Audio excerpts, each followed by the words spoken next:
J'ai deux projets assez dingues qui parleront de catch pour la fin de l'année 2022, l'un qui devrait arriver en septembre, l'autre aux alentours de Noël. Deux projets de grande envergure qui vont carrément me faire sortir de YouTube et que j'aurais encore jamais imaginé il y a un an. Beaucoup de teasing, c'est clair, mais si jamais je veux réaliser mon objectif qui est de vivre de mes créations, de mes productions, je pense que je vais devoir aller explorer d'autres plateformes. Et bien entendu, on parlera encore de catch. Parce que oui, maintenant j'ai aussi mon autre entité, mon autre chaîne YouTube, Dr Crypto, qui est complètement différente de Dr Wrestling, que ce soit dans la manière de faire des vidéos, dans le fonctionnement, dans la cadence, dans le modèle économique. Bref, c'est vraiment différent, donc là je parle uniquement pour le catch et uniquement pour Dr Wrestling. Ah oui, commencer à teaser mi-juillet des projets qui arriveront que plus tard, je sais c'est un peu risqué. En tout cas, bien entendu, j'ai hâte de vous montrer ça. Mais aujourd'hui, vous l'aurez compris, on s'intéresse à l'Undertaker, à ce sujet que vous préférez, les catcheurs enterrés.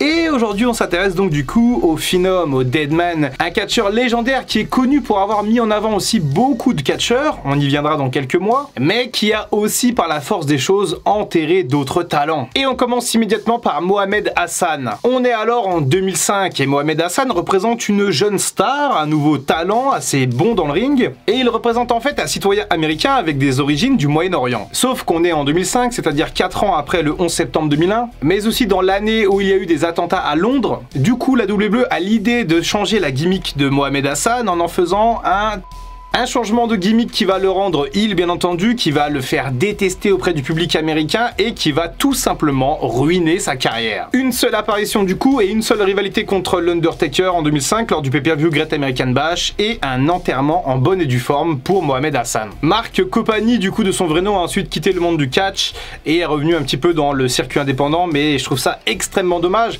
Là bon, c'est l'Undertaker qui l'a enterré au niveau du kayfabe à la télévision, mais globalement c'est la WWE avec cette idée à la con et le contexte aussi, parce qu'on était dans une époque aussi un peu tendue au niveau de ses problèmes, qui ont fait que du coup Mohamed Hassan a eu une carrière extrêmement courte du côté de Stamford. Parlons maintenant, si vous le voulez bien, de Bray Wyatt. Bray Wyatt qui fait souvent partie de la liste des catcheurs enterrés parce que ils se sont mis à plusieurs pour l'enterrer, effectivement, hein. On parlera pas de Goldberg ni de John Cena dans cette vidéo, mais on va quand même parler du match de WrestleMania 31 entre l'Undertaker et Bray Wyatt, un match qui n'a pas servi à Bray Wyatt, qui l'a au contraire enfoncé dans les méandres, puisqu'à l'époque c'était l'occasion rêvée pour Bray Wyatt de battre l'Undertaker à WrestleMania 31, étant donné que le Deadman avait perdu la streak face à Brock Lesnar une année plus tôt lors de WrestleMania 30. Malheureusement pour ce cher Bray Wyatt, l'Undertaker a gagné cette confrontation de WrestleMania 31. C'était d'ailleurs un match pas vraiment impressionnant sur le ring, un match assez brouillon. Bray Wyatt s'était en fait blessé à la cheville durant les répétitions le jour même,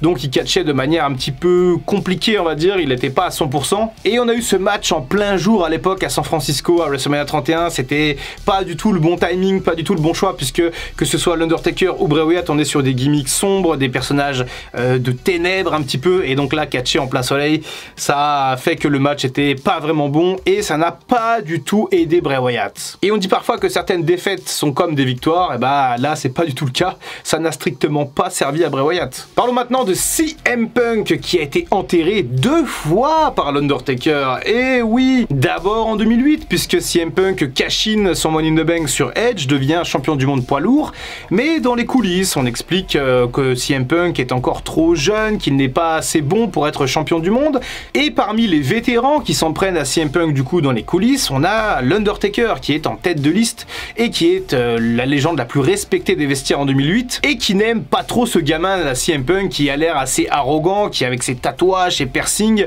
son truc de straight edge, il boit pas d'alcool, il fume pas de clope, il prend pas de drogue.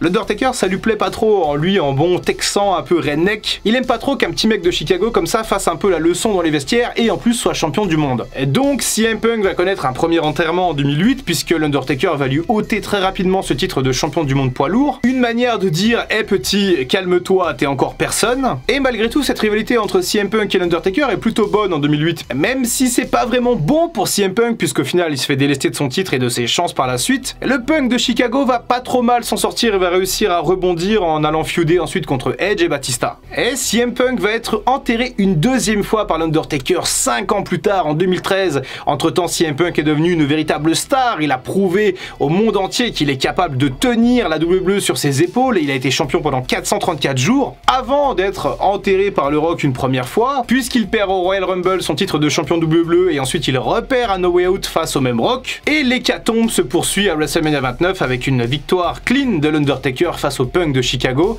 qui vient bel et bien enterrer donc du coup le momentum de CM Punk à l'époque, qui va ensuite prendre plusieurs mois de repos avant de revenir à la fin de l'année 2013 et ensuite quitter la WWE au début de l'année 2014. Alors effectivement, on peut parler d'enterrement programmé pour CM Punk, même si encore une fois il avait fait le gros du job, il avait fait le gros du boulot, il avait tenu la fédération sur ses épaules pendant plus d'1 an, et peut-être qu'au final on peut voir ce match contre l'Undertaker à WrestleMania 29 comme une bénédiction, peut-être une chance de briller à WrestleMania, même si encore une fois ça a dû être frustrant pour Punk, puisque Punk n'a jamais fait de main event de WrestleMania, ni à WrestleMania 27 où il perd contre Randy Orton, ni à WrestleMania 28 où il bat Chris Jericho dans le match du titre de champion WWE, mais c'était pas le main event puisque c'était Rock Cena, et enfin pas non plus à WrestleMania 29 puisque c'était la revanche entre le Rock et Cena qui a fait le main event. On peut donc comprendre que CM Punk ait littéralement pété un câble quand on lui a expliqué qu'il allait affronter Kane à WrestleMania 30. Et bien entendu, ça allait pas être le main event, hein. Voilà pour CM Punk. On peut également parler du géant Gonzalez, le Giant Gonzalez, qui était une attraction phare en 93 du côté de la WWE, qui a été mis dans un match contre l'Undertaker et qui a été tout bonnement un petit peu enterré par l'Undertaker, puisque ça s'est pas très bien passé pour le Giant Gonzalez dans la manière où déjà ce match était absolument nul à chier, faut le dire. C'était le moins bon match peut-être, ça se joue avec le Big Boss Man à WrestleMania 15 de l'Undertaker à WrestleMania, et c'est la seule victoire de l'Undertaker par disqualification à WrestleMania, puisque le Giant Gonzalez utilise du chloroforme pour endormir l'Undertaker, mais ça il le fait devant l'arbitre, ce qui fait que le Giant Gonzalez perd, et en plus de ça il perd toute sa crédibilité. À l'époque, Giant Gonzalez c'était quand même un mec de 2,20 m je crois, un truc comme ça, et une potentielle attraction pour la WWE. On sait que Vince McMahon a toujours adoré les géants. Alors le Giant Gonzalez c'était pas non plus André sur le ring, André avait beaucoup plus de facilité que le Giant Gonzalez, mais cette rivalité contre l'Undertaker et notamment ce premier match de WrestleMania 9 et ensuite le rematch il me semble à SummerSlam 93 a fait que voilà, le Giant Gonzalez terminé en 2 temps 3 mouvements, c'était plié. Et pour finir cette liste de 5 noms, je vais maintenant vous parler de Aiden Rich, qui est un catcheur qui n'est pas resté vraiment dans l'histoire. Alors il arrive en 2004 du coup, et quasiment sa seule rivalité c'est contre l'Undertaker. Alors globalement c'était un heel qui était au départ associé à Paul Heyman, et il va donc attaquer l'Undertaker il me semble dans un match de championnat contre JBL à l'époque en 2005, et je crois que c'était un match du corbillard, un truc comme ça. Aiden Rich était dans le corbillard, il en sort, il enferme l'Undertaker, ce qui fait qu'il aide JBL à conserver son titre, et ensuite on va donc avoir une rivalité contre l'Undertaker avec 2 matchs pas vraiment passionnants qui vont définitivement enterrer les espoirs de Aiden Rich dans le catch et surtout à la WWE. En fait il y a 2 matchs, il y en a un au Survivor Series 2005 et l'autre au Royal Rumble 2006 qui est un match du cercueil, et tout va de travers avec Aiden Rich puisqu'entre temps il a même des séquences où en fait il passe dans un hôpital psychiatrique. Bref, on est véritablement en train de tuer ce personnage qui n'avait vraiment aucune chance à peine arrivé. C'est un petit peu comme Mohamed Hassan au final, ces mecs là ils avaient vraiment aucune chance de percer vu le contexte. Et pour vous dire, c'était quand même assez sérieux avec Aiden Rich puisque à la base les officiels voulaient créer un match à WrestleMania 21 entre Aiden Rich et Snitsky, les deux fous, contre Kane et l'Undertaker. Bon, au final on a eu l'excellent match entre Randy Orton et l'Undertaker à WrestleMania 21, donc peut-être que c'était pas une si mauvaise idée que ça. Bon, ensuite pour Aiden Rich il y a une petite rivalité contre Booker T en 2006 et ensuite c'est fini, plié. Voilà pour les catcheurs enterrés par l'Undertaker. Bien entendu il y en avait plus que ça, je pense notamment à certains DDP, mais j'en parlerai dans le prochain épisode des catcheurs enterrés, donc je peux pas faire doublon. J'espère que ce sujet vous a plu, n'hésitez pas à me dire dans les commentaires si jamais vous pensez que l'Undertaker a enterré d'autres personnages. Je pourrais également bientôt parler des catcheurs qui ont été mis en avant par l'Undertaker, puisque là il y en a eu beaucoup plus peut-être qui ont été mis en avant, qui ont été enterrés. Et restez à l'affût bien entendu sur le serveur Discord, puisque c'est là que je ferai pas mal d'annonces concernant le futur de la chaîne Dr Wrestling. Et comme d'habitude, un gros bisou à tous les super patients de la chaîne. C'était Dr Wrestling, je vous retrouve très bientôt pour de prochaines vidéos, et en attendant, comme d'habitude, prenez soin de vous.